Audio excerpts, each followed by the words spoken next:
The problem is the way you look at the problem. Di situ gua menyimpulkan gagal itu hanya data. Kalau gagal itu hanya data, ya hajar. Kalau kita ngomong ngambil keputusan besar, what if juga nggak? What if I succeed? What if I fail? What if I cannot deliver? Gua udah stop beroperasi di situ. Gue beroperasi even if I fail, I will still do it.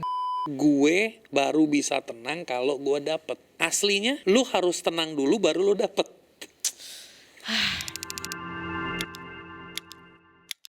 Satu kalimat bisa membuka pikiran, satu obrolan bisa menggerakkan perjalanan. Halo Piper, saya JJ, the voice behind Pip Talk. Banyak orang berbicara seolah mindset itu adalah jawaban dari segalanya. Hari ini kita akan berdiskusi tentang hal yang jarang dibahas, tentang bagaimana harganya, tentang bagaimana batasannya, dan sisi manusianya. Teman ngobrol saya kali ini adalah seorang pemikir dan juga pelaku. Banyak sekali hal yang sedang dan sudah beliau lakukan. Ada Sunil Tolani. Selamat datang di Pip Talk, Mas Sunil. Thank you JJ, thank you so much. Ada satu hal yang cukup menarik perhatian saya, yaitu predikat mindset hacker. Menarik sekali. Di balik semua konsep mindset nih Mas yang kamu berikan, kamu ajarkan, kapan terakhir kali kamu pun merasa bingung dan kehilangan arah? Saat orang ngomong sama gue, bro, lu keren ya, lu sekarang lagi di atas ya. Di situ I smile, gue senyum, tapi lu kagak tahu gue lagi kosong. Lu kagak tahu gue lagi bingung gitu. Dan itu normal. Oke. Masalahnya banyak orang itu kalau udah masuk ke level bingung, dia merasa dia kehilangan arah. Padahal bingung adalah sinyal. Saatnya lu memutuskan level baru. Saatnya lu memutuskan keputusan-keputusan yang mengupgrade diri lu. Dan bingung itu adalah ketidakselarasan versi lama lu dengan versi baru lu. Oke, menarik. Karena bingung adalah sinyal pada saat Tuhan, lu lagi tidur nih, Tuhan udah upgrade otak lu, tapi dia nggak kasih buku manualnya, dia nggak kasih SOP-nya. Yeah. Nah, di situ terjadilah kebingungan. Okay. Dan thank God, lebih penting dari mindset adalah awareness, kesadaran. Gue lagi bingung nih, sekarang berarti ngapain? Cooling down. Tapi ada nggak sih hal yang tidak bisa atau masalah hidup itu yang tidak bisa diselesaikan dengan mindset hacking? Ada trauma. Trauma itu nggak berhubungan sama mindset, itu berhubungan sama sistem syaraf, berhubungan sama belief system, berhubungan sama keyakinan yang terekam secara autopilot. Contoh, lu jalan nih di satu tempat gelap, terus lu kesandung jatuh. Tiap kali lu ngelihat batu, mau itu gelap atau terang, lu pasti mundur. Pertanyaannya pada saat lu jatuh, emang lu ngomong, wah gue gak boleh kayak begini. Enggak kan, lu cuman kaget doang. Yeah. Begitu banyak luka, begitu banyak trauma yang terjadi tanpa kita sadari. Setuju. Dan untuk membereskan itu, pertama yang dibutuhin itu adalah kejujuran. Kita harus bisa menyapa luka-luka itu. Itu udah bukan mindset yang bermain. Itu udah bermain tentang feeling. Segala sesuatu, apapun itu yang terjadi selalu prosesnya logik. Tapi yang kita lupa itu, logik aja kita pakainya kebalik. Paling gampang deh, JJ pernah gak ngerasa kalau, atau pernah mendengar, bukan ngerasa deh, pernah mendengar, pernah melihat keseringan orang ngomong, gue kalau udah punya duit baru gue tenang. Setuju gak? Itu logik kan? Yes. Kalau gue udah dapet, baru gue bisa tenang. Karena gue bisa selesain, gue bisa nyenengin keluarga gue, bener nggak? Dan udah ada di tangan gitu Udah ada di istilahnya. tangan ya kan. Nah itu kan secara eksternal logika kita bekerja seperti itu. Tapi secara internal tubuh kita nggak bekerja seperti itu. Tubuh kita bekerjanya, lu tenang dulu. Caranya lu mengamankan diri lu. Baru lu bisa tenang. Kalau lu tenang, lu bisa ngelihat segala sesuatu dengan jelas. Lu mengambil keputusannya lebih tepat. Lu mendapatkan rezekinya lebih pas. Oke. Tapi yang beroperasi secara autopilot apa? Gue baru bisa tenang kalau gue dapet. Aslinya, lu harus tenang dulu baru lu dapet. Iya lagi. Merasa kayak di gitu tadi barusan Mas. Setuju banget. Dan ngomong soal trauma itu, kebanyakan juga orang denial ya Mas. That's Yes. why kamu bilang tadi, pertama sadar dulu aja, tahu Iya, dulu nih iya. di mana rasa sakitnya, dirasain aja dulu. Iya. Oke. Lalu ada istilah yang sering aku dengar, bahkan sempat dijadikan juga lirik lagu, if better if you don't understand. Iya. Kamu pernah gak sih Mas merasa iri dengan hidup orang yang terlihat lebih sederhana gitu? Kayaknya mereka nggak mikir sejauh kamu, nggak mikir semumet kamu. I'll give you, gua akan kasih tau lu dua kondisi. Satu, kalau gue lagi pergi ketemu teman-teman gue atau gue pergi eksplorasi di sebuah desa.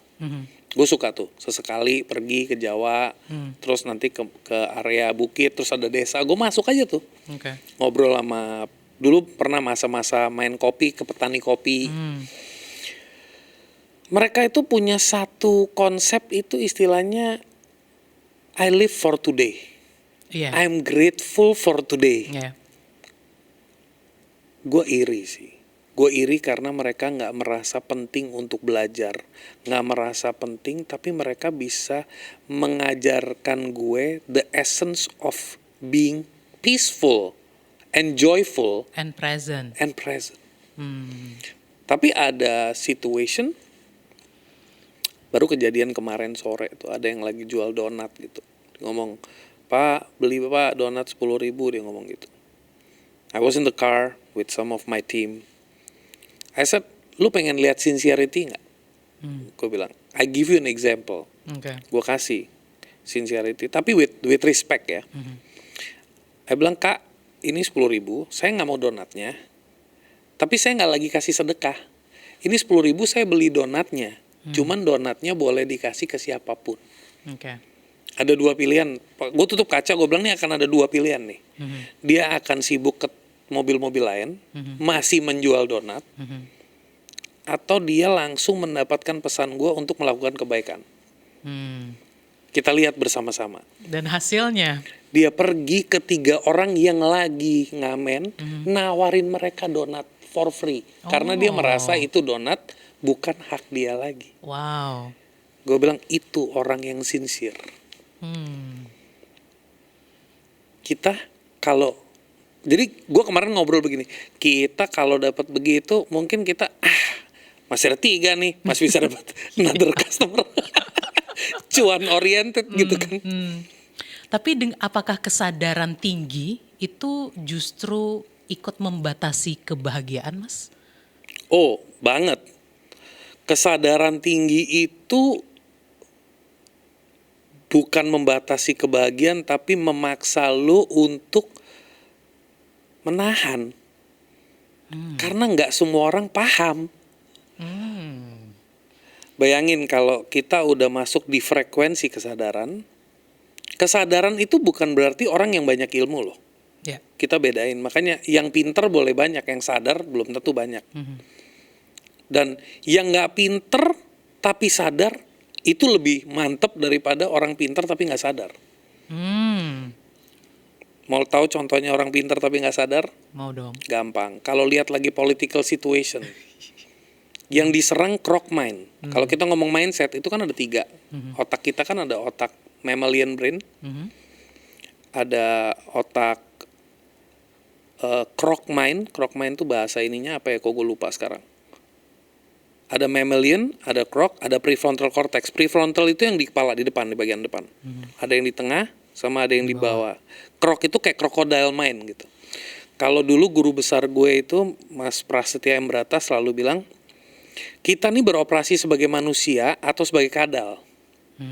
Karena kadal itu cuman punya 5 sistem operasi. Yaitu? Makan,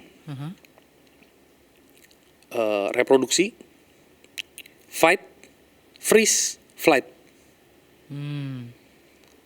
Apa yang terjadi kalau lagi ngomongin political campaign? Cuman fight, freeze, flight, blaming, dan sebagainya. Yeah. Itu yang beroperasi. Tapi kalau mammalian brain, itu kalau depan kadal, anaknya digunting, dia diem aja. Karena dia nggak punya feeling. Tapi kalau ketemu macan, anaknya ditusuk, yang mati 2. Yang nusuk dan anaknya. Karena bakal diserang sama ibunya. Betul. Ada emotion. Manusia ini dominan beroperasi di 2 level itu. Kesadaran itu adalah keselarasan prefrontal cortex, otak depan, dengan emotion, dengan survival. Krok itu survival, makanya butuh survival, nggak butuh emosi. Untuk survive nggak butuh emosi. Oke. Untuk menjalankan hidup perlu punya perasaan. Betul. Untuk meningkatkan kualitas hidup perlu punya kreativitas. Kalau itu selaras semua. Kapan pakainya, di mana pakainya, apa yang perlu diladenin, apa yang nggak perlu diladenin, hidup akan jauh lebih baik. Nah itu larinya ke kesadaran. Ilmu tapi lo sadar gitu. Betul. Tapi kalau kebanyakan ilmu nggak sadar, kembali ke pertanyaan, kesadaran tuh bisa memerenggut kebahagiaan nggak? Bisa. Di saat lo ngelihat orang-orang yang paling lo sayang, itu semuanya hidupnya lagi acting. Karena sadar itu artinya kita mengetahui topeng kita sendiri. We know our mask. Begitu, you udah bisa buka masknya, you get to see people with mask. Tapi lu bisa ngomong, enggak. Orang-orang yang lu sayang, iya. Gimana dong? Sering sekali ngerasa kesepian dong ya Mas? Ada level-level itu ada. Gimana kamu mengatasi kesepian itu? Biasanya gue dengerin musik sih. Kedua, gue kalau lagi sepi begitu, ya gue mendoakan. Mendoakan. Ketiga, mencari cara-cara baru. Hal sesimpel kayak misalnya gue ngelihat tim gue di kantor, oh ini orang masih begini sama gue, padahal dia punya potensi begini. Padahal kalau dia berani membuka aja topengnya ini, dia akan jauh lebih lega karena dia tercekat kemelekatan itu. Caranya gimana ya biar gue bisa bantu dia? Kadang-kadang gitu sih. Dari semua yang udah dicoba nih, aku sempat nonton beberapa podcastnya Mas Sunil ini. Untuk teman-teman Gen Z mungkin sekarang eranya udah balik lagi ya, Tamagotchi. Iya. Udah mulai naik lagi nih Tamagotchi. Tapi pada zamannya beliau ini adalah salah satu orang yang membawa Tamagotchi. Berbisnis terus jadi coach, sekarang membuka begitu banyak bisnis yang sedang ongoing dan akan ke depan. Amin. Semua tuh dicoba. Sisi oportunis, hajar aja, kenekatan ini tuh datangnya dari mana Mas? Dari memang semasa kecil emang udah ada bibitnya, atau bawaan lahir, atau hasil dari tekanan hidup? Ada 2 level. Di awal hajar aja itu karena ketidaktahuan. Jadi konsepnya itu dulu itu kalau kita ngomong versi orang Wong Dablek. Wong Dablek itu dia lihat temboknya diseruduk, padahal kan bisa ngambil tangga, lu bisa naik, lu bisa lewatin dari samping, mungkin ada pintu. Tapi kalau Dablek itu kan enggak, dia lihat tembok dia seruduk. Jadi gue nggak tahu lah dapat dari mana ini, tapi dari kecil never give up-nya udah ada. Nah, yang terjadi perubahan transformasi adalah saat masuk ke ranah transformasi diri. Di situ sempat ada bacaan, aku lupa di buku mana. Mungkin di 7 Habits kalau nggak salah, di 7 Habits, one of my favorite book itu.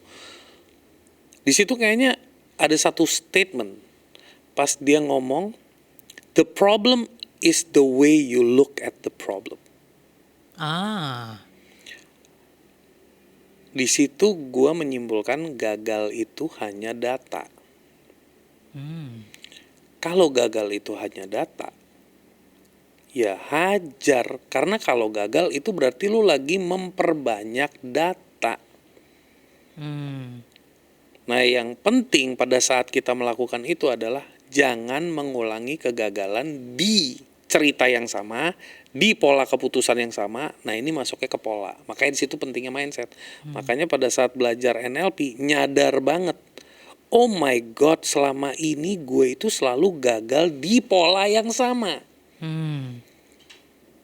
Bisnisnya boleh beda-beda, tapi decision makingnya sama. oke. Di situ nyadar ada namanya pola pikir. Yes. Makanya jadi mindset hacker karena pola pikir perlu dihack. Banyak orang nyangkut nih di pola yang sama. Industrinya beda-beda, tapi polanya sama. Nah, kalau kita terus melakukan sesuatu dan gagal, it's okay. Dan satu statement gue suka dari brother gue yang tadi gue bilang guru gue juga, Mas Pras. Dia pernah bikin satu statement yang bikin gue senyum. Statementnya gini, gue nggak gagal, yang gagal cara gue. Berarti dari statement itu gue belajar, lu jangan judge diri lu menjadi orang yang gagal. Lu nya nggak gagal, lu punya cara yang nggak tepat, yang nggak menghasilkan hasil yang lo expect. Tapi ada angle lain juga nih, ekspektasi lu tinggi apa rendah. Jadi dia bilang, saya gagal menggagalkan kegagalan. Deep JJ. Quote of the day. Wah, tapi kadang-kadang keberanian itu juga muncul ya Mas ya, keberanian untuk mencoba lagi. Itu kadang-kadang juga muncul saat kita ada di situasi yang terpojok. Terpuruk tepatnya. When you have nothing else to lose, nothing else. Kalau udah jatuh ketimpa tangga, mau apa lagi? Mau takut apa lagi? Tadi juga Mas Sunil sempat nyinggung sedikit soal NLP, Neuro Linguistic Program. Certified beliau ini, sudah certified ya. Aduh, masih anak TK gue.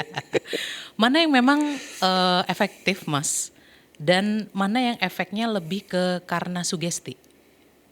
Semua sugesti menurut saya. Semua yang ada di dunia ini, dunia yang fana ini, sugesti.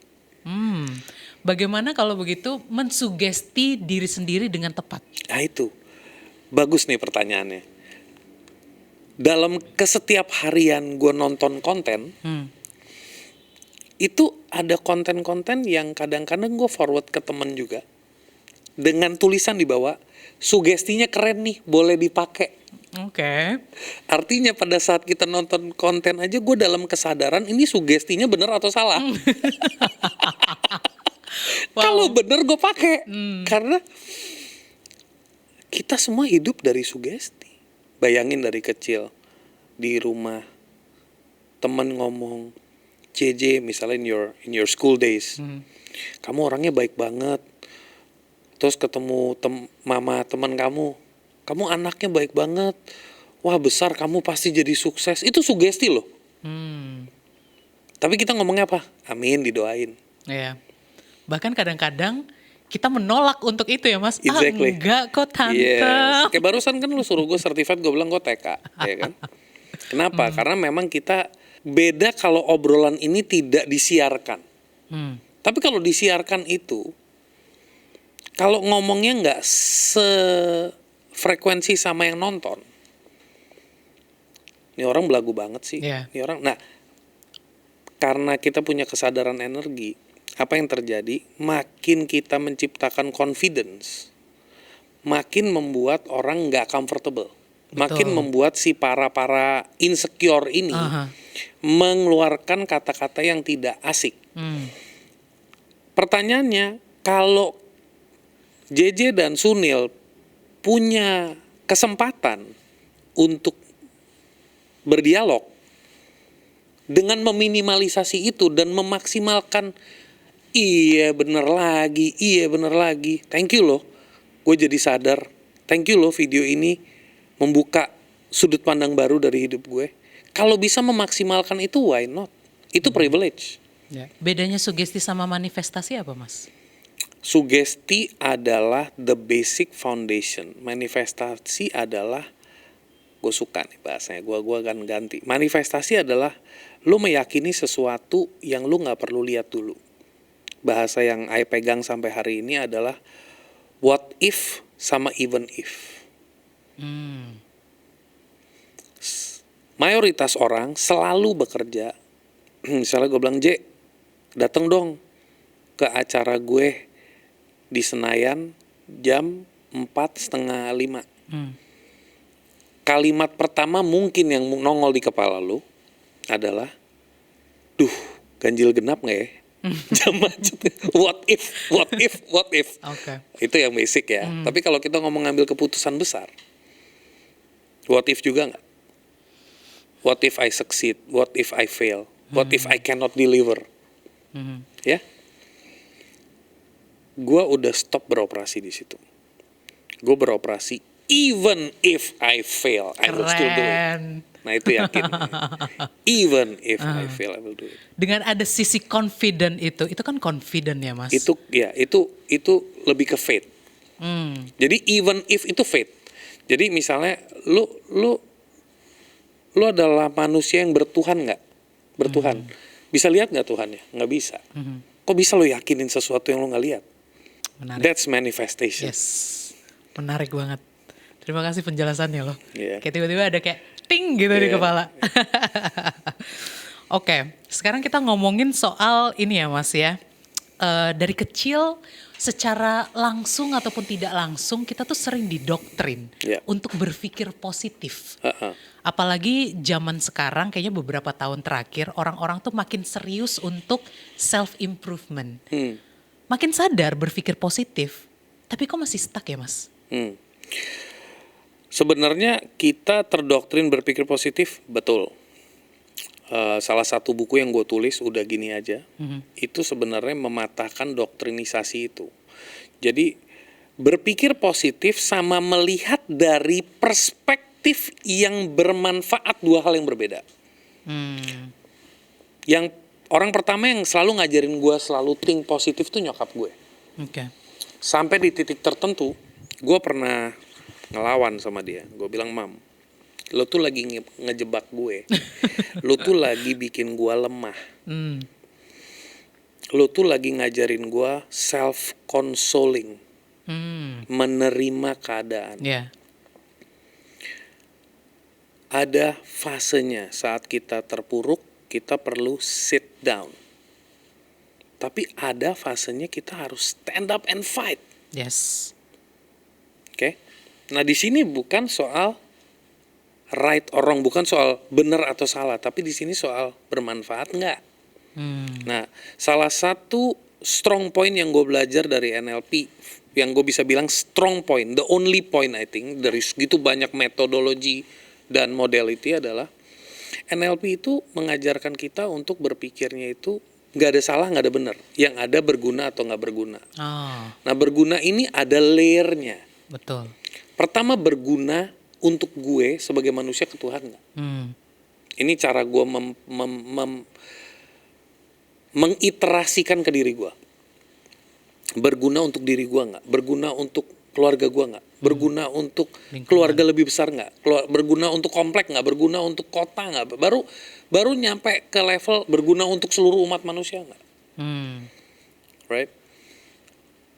Kalau kebergunaan itu adalah hal yang lo beroperasi di level itu, kemungkinan lo melakukan hal-hal yang stupid sih kecil. Kemungkinan. Being positive is not always good. Being negative is not always bad. Pernah dengar konsep six thinking hat? Tolong dielaborasi. Oke, six thinking hat itu ada 6 warna. Ada warna merah, ada warna hitam, ada warna putih, ada warna biru, ada warna kuning, ada warna hijau. Yang hitam itu selalu ngomongin dari sisi pesimis. Jadi kalau ada 6 orang duduk nih, ya, kita ada proyek nih. Oke, yang orang topi hitam tuh selalu kalau rugi gimana? Iya. Kalau gagal gimana? Itu yang Kayak yang topi. inside out ya, iya. Mas.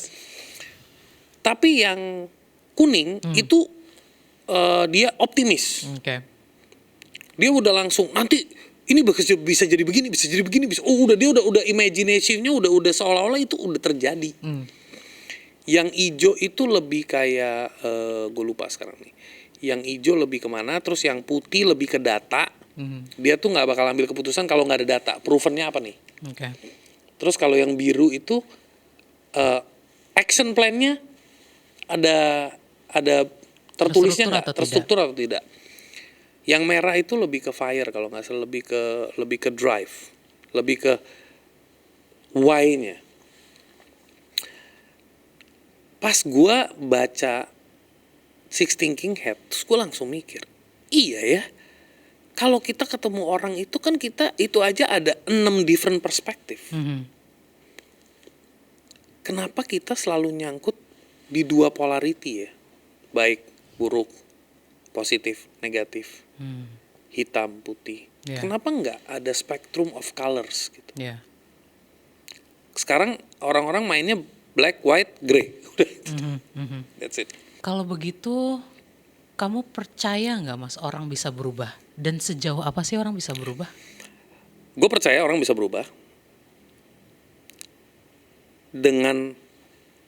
Tapi orang berubah dari dirinya sendiri, dari kemauannya, bukan dari omongan orang lain. Itu gue udah bisa ambil kesimpulan secara tegas. Sangat-sangat sedikit orang di dunia ini berubah karena inspirasi, cerita, sangat sedikit. Tapi dia berubah karena dia udah enek sama dirinya, enek sama situasinya, enek sama kondisinya, dan dia memberi ruang sejenak aja untuk jujur. I don't like my life. I don't like my family. I don't like my work. I don't like the city. I don't like this complex. Harinya dia bisa accept. I don't like me. Oke. Harinya dia bisa kasih that jeda untuk jujur aja sama dirinya sendiri. Perubahan itu gak sulit. Baik. Jadi kalau boleh menyimpulkan dari pertanyaan tadi, kenapa kayaknya orang-orang udah berpikir positif tapi tetap stuck? Kayaknya yang berubah cuma narasinya aja ya, Mas, bukan sistemnya. Betul. Oke. PR penting ya hari ini ya. Itu mungkin bisa dijawab dulu tuh satu pertanyaan itu. Oke. Oke. Kalau diri kita sendiri udah mau untuk at least lebih baik lah, Mas. Tapi lingkungannya belum. Karena kadang-kadang kita ada di situasi yang kita tidak bisa memilih lingkungan. Betul. Sejauh mana nih kita bisa berkompromi? Oke. Gua dulu adalah orang yang kalau ngomong itu kayaknya nggak punya empati. Karena gua hustle culture type. Makanya banyak teman-teman lama yang ketemu gua, lu kok sekarang lebih kayak tenang, lebih kayak ini gitu ya, kayak yang udah kenal gue lama tuh gue bilang, you are not this type, you are the hustler, you are the dia lemes, lo tepok jalan, nggak ada lemes-lemes gitu kan. Kalimat tadi itu menyadarkan gue ke 2 situation pada saat gue lagi dalam journey transformasi diri. So automatically begitu kita jadiin transformasi diri sebuah perjalanan, artinya setiap hari gue bangun tidur, gue pasti mentransformasi 0,0001% dari diri gue. Pertama yang harus berubah kita. Okay. Let me correct the language. Pertama yang perlu berubah kita, bukan harus itu penekanan. Perlu berubah kita. Kedua, alangkah baiknya lu jadi agent of change. Jadi memang lu nggak punya kontrol terhadap environment. Tapi you can influence the environment. Oke. Influence ada 2 nih. Yeah. Membuat environment itu berubah atau menginfluence boundaries supaya lo nggak kena efek. Oh, baik. Gue kan lagi mau berubah, gue lagi mau jalanin hidup gue. Tapi Tapi si ono tempat ini. Nah itu tapi itu reasons. Apakah harus dibuang? No. Perlu didengar. Tapi reasons itu cuma dua. Can I do something about it? Kalau yes, define. Kalau no, can I create a boundary so I am not affected? Satu yang saya tangkap dari penjelasan Mas Sunil tadi adalah menciptakan frekuensi tenang. Iya.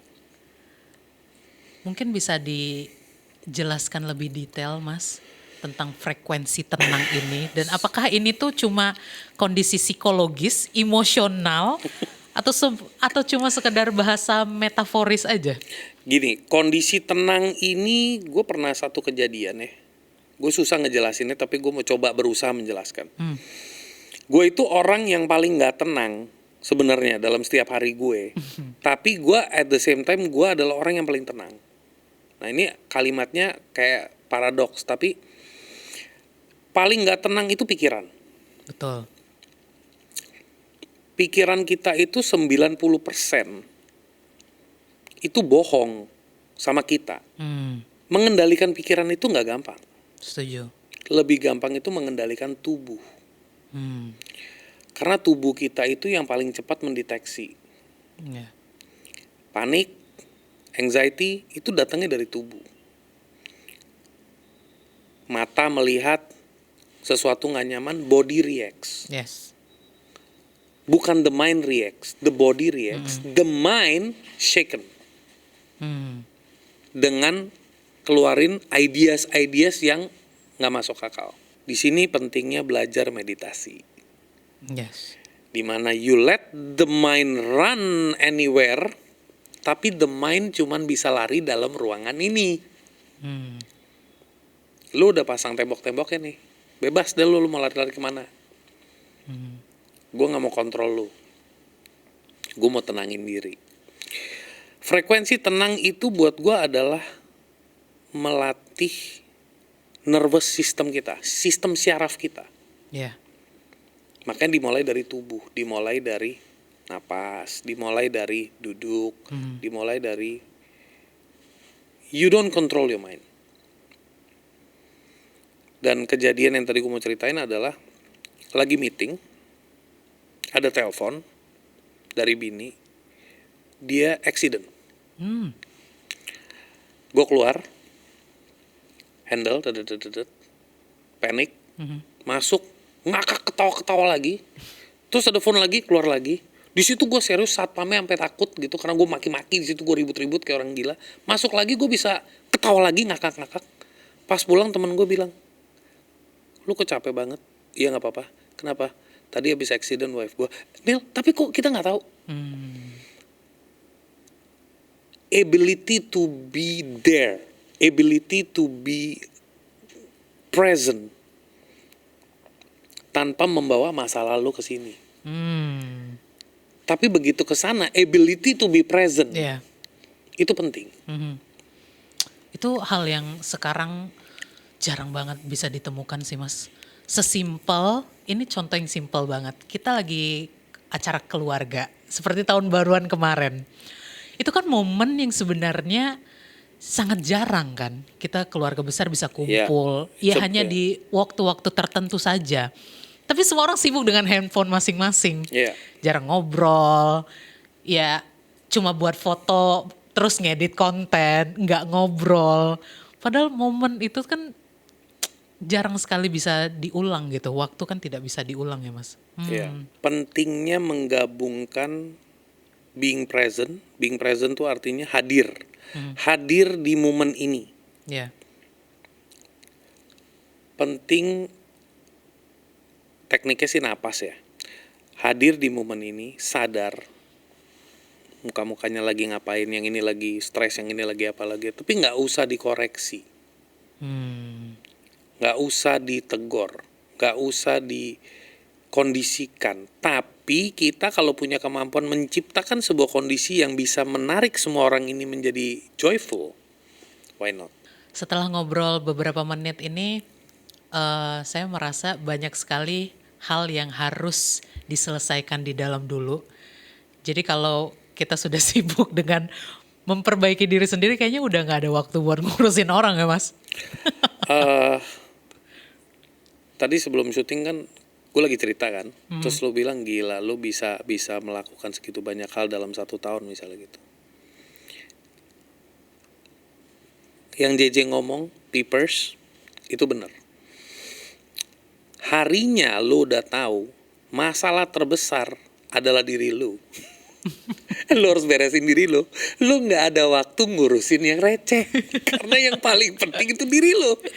Setuju. Iya dong. Sisanya receh karena begitu diri lo beres, yang lain beres. Ya, PR nih Papers mumpung masih awal tahun ya.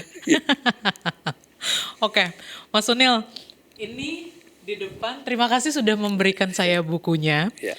Percaya atau enggak, jadi kan kemarin saya iseng buka gitu Mas. Karena sempat lihat juga video Mas Sunil, ini lo mau baca di halaman berapapun terserah, nggak ada urutannya. Terus pas aku buka, tiba-tiba langsung di bab 8, kelola ekspektasi dengan bijak.